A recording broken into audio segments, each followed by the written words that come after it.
Ocean tides were at an all-time high next to the prison. "Attention all inmates, please proceed to the mess hall," came the announcement.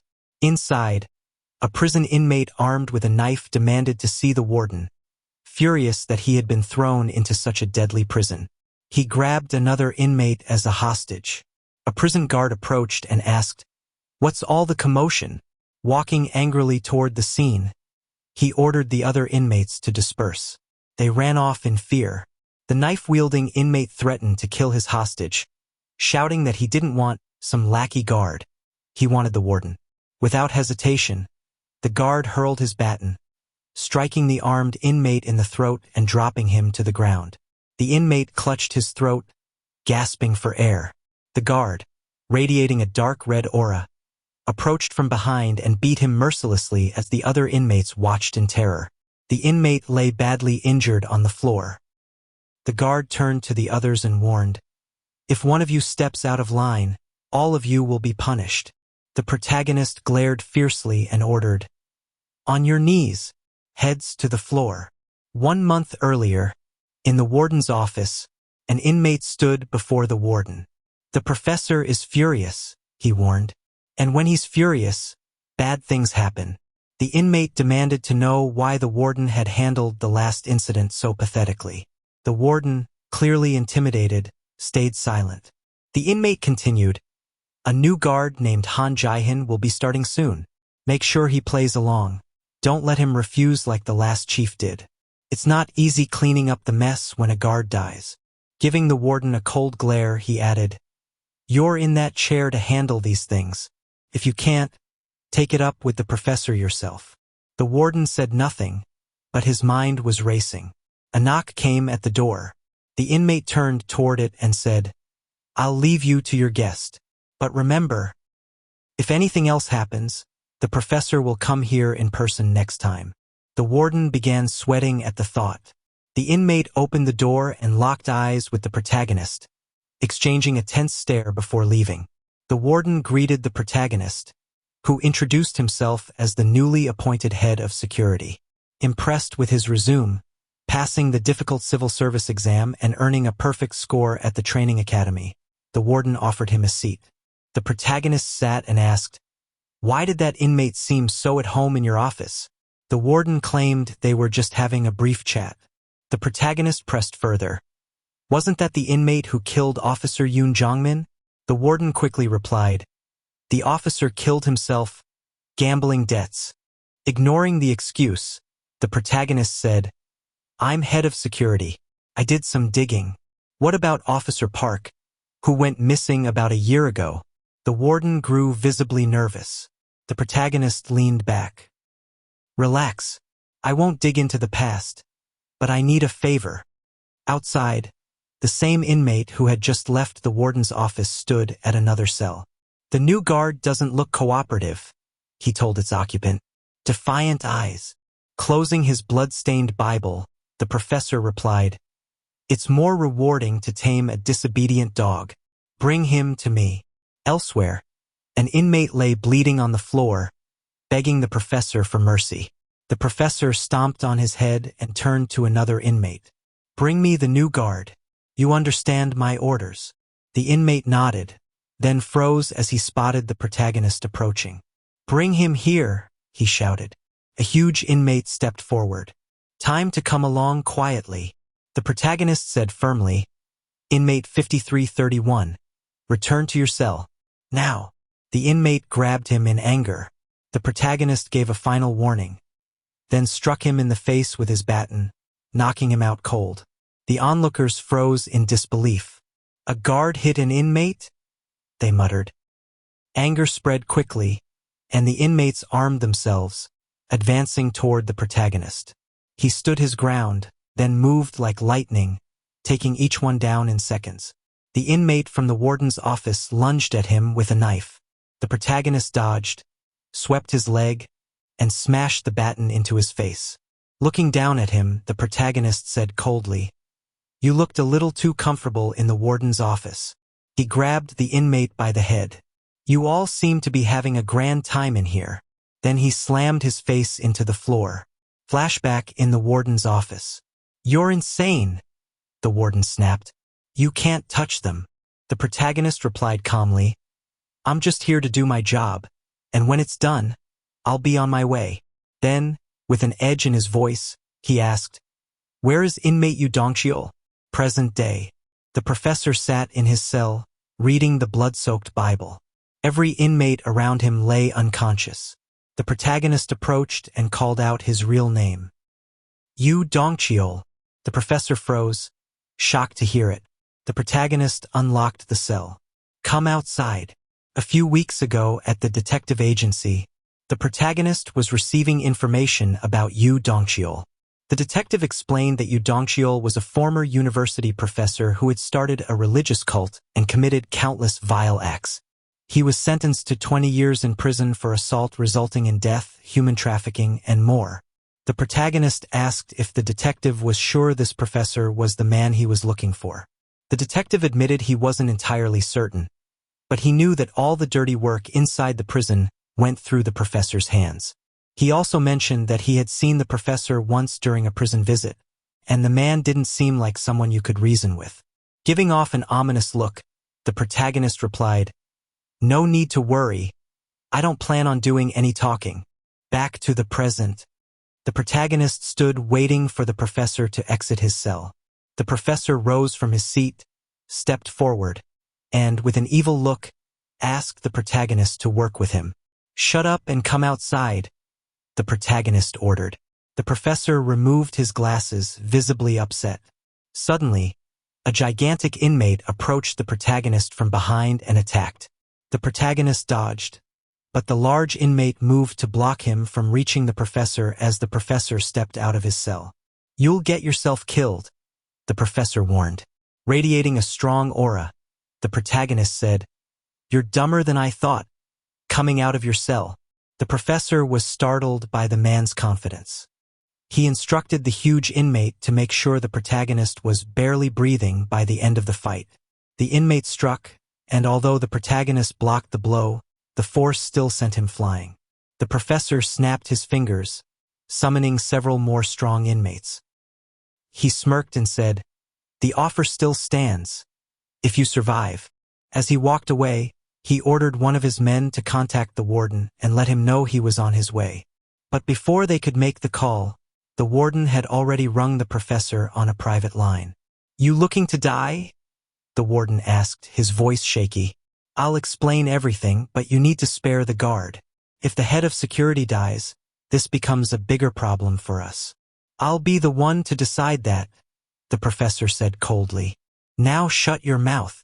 Before he could finish, an inmate rushed past him, and the protagonist seized the moment, grabbing the professor by the head and slamming him to the ground. The impact was so hard the professor coughed up blood instantly. Disobeying orders, unauthorized departure from cell block, and attempted murder of a corrections officer, the protagonist said, his voice cold. All crimes, but I'm not doing this by the book. He continued, knocking out all the other inmates took a lot of work, but I'll overlook what happened here if you answer a few questions. The inmates who died in this prison. Did you clean up after them? The professor sneered. I won't say anything unless you let go of my head. The protagonist broke one of his fingers without hesitation. You get one chance to answer the easy way. The professor remained silent.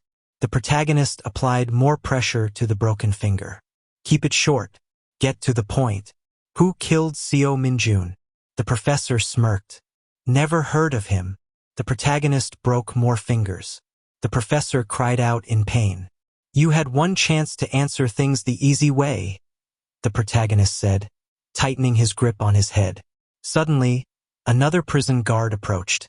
I'm Kong Young-min, section chief, he said. That inmate you're holding is my responsibility. The professor grinned in relief. Kong smiled at the protagonist. I'll punish the inmate according to procedure. The protagonist shook his hand. Ji-hun, new head of security. He added, I appreciate the offer, but disciplining an inmate who steps out of line is my duty. The new head of security can't pass his work to a section chief on his first day. He turned back to the professor. Inmate 5281. Follow me. Grabbing him by the head, he added, we're going to finish our talk. The professor pleaded with Kong to intervene, but Kong ignored him, lighting a cigarette. As the protagonist walked away, Kong said, hold on. He aimed his gun in the protagonist's direction. Just doing my job, Kong said calmly. I hope you'll understand. Then he fired, shooting the professor in the back. The professor collapsed unconscious. Kong holstered his gun and said to the protagonist, stop poking around. If you keep digging, I don't know what I might do when I get angry. The protagonist looked at Kong and asked what he was trying to do. Kong walked up to him and said, I don't know why you're here or what you're trying to accomplish, but as your senior, I'll give you some advice. Stop trying to be a hero and mind your own business. Kong picked up the professor. I'm taking him to the hospital before he bleeds out and dies. The protagonist gave Kong an ominous look, silently vowing to remember this encounter, then turned and walked away. At the hospital, the surgery was a success, the doctor said. His life is no longer in danger. However, due to the amount of blood loss, we'll need to monitor him for a while. Kong asked when the professor would regain consciousness. I don't know, the doctor replied before walking away. Kong looked at the unconscious professor. I didn't have a choice. You would have died if he kept hold of you, he muttered. As he walked away, Kong wondered about the protagonist's true identity and why he wanted the professor dead. He told another officer they were leaving, but the officer hesitated. If word gets out the professor was harmed, his subordinates will retaliate. Kong dismissed the concern. All of his subordinates are already halfway to death. The officer was stunned. Who did it? The new head of security, Kong replied. He fought them all without getting hit. The officer asked, if he's that dangerous, shouldn't you have just shot him instead? Kong thought back to the look in the protagonist's eyes. He knew if he had aimed his gun at him, he would have been the one dead. The doctor watched the officers leave and made a phone call. He'll regain consciousness in a few days, she told the protagonist. The protagonist hung up and stood at the prison burial site, looking down at Min-jun's grave. He wondered what Min-jun had been trying to find. Flashback, the courthouse. Min-jun stood before the judge, who delivered an unavoidable heavy sentence. 20 years in prison for the murder of the protagonist's sister. Seo Min-jun, the protagonist called out. Min-jun looked at him. Sorry, he said before turning away. But then he stopped, shouted, I didn't do it. I haven't given up. Believe in me until the end. Standing over Min-jun's grave in the present, the protagonist thought, he died trying to find the real culprit. He had never once believed Min-jun was the one who killed his sister. Looking toward the prison, he made a silent promise. He would find the person responsible for everything. Warden's Office. Kong is talking to the warden. I don't think the professor is his real target, Kong said. He went after him because the professor is well known and has information. Then should we just tell him what he wants to know? The warden asked. Kong shook his head. Not possible. The warden was left speechless. Suddenly, there was a knock at the door. Come in, the warden said. The protagonist entered. The warden told him to leave if it wasn't important, but Kong gestured for him to sit.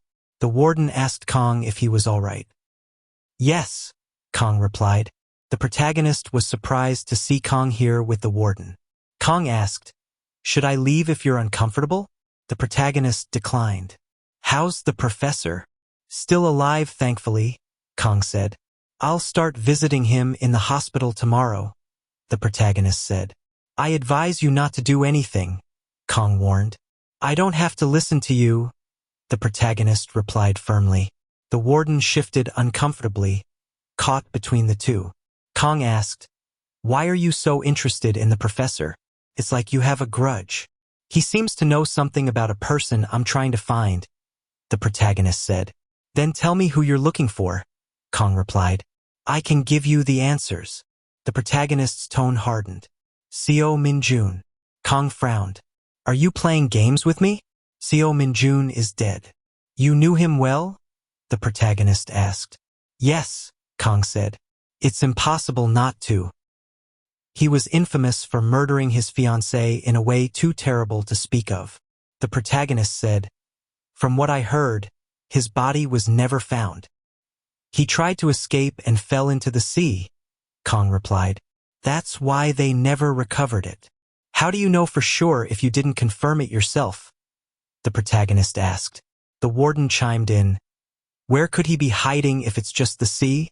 I want to reopen the case, the protagonist said, and I want everyone's full cooperation.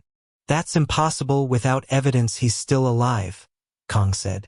The reason to cooperate, the protagonist said fiercely, is because the fiancée he allegedly murdered was my younger sister. The next scene shows the warden and Kang speaking alone in the warden's office. Kang tells the warden not to worry about the protagonist, assuring him that he will never meet the professor again. The uneasy warden asks if Kang is planning to kill the protagonist, but Kang, wearing an evil expression, replies that he won't kill him. At least not for now. Late at night at the hospital, the doctor hears a noise and wonders who could be there at this hour. Everyone should have gone home. She calls out, asking if anyone is there. Suddenly, the protagonist appears and asks what's wrong and if something has happened. She replies no, explaining that he's just early. The protagonist then asks where the professor is. The doctor tells him to follow her, promising to explain everything. They approach the bed, only to find it empty. Thinking back, the doctor realizes the noise she heard earlier could have been the professor. She tells the protagonist that he couldn't have gotten far.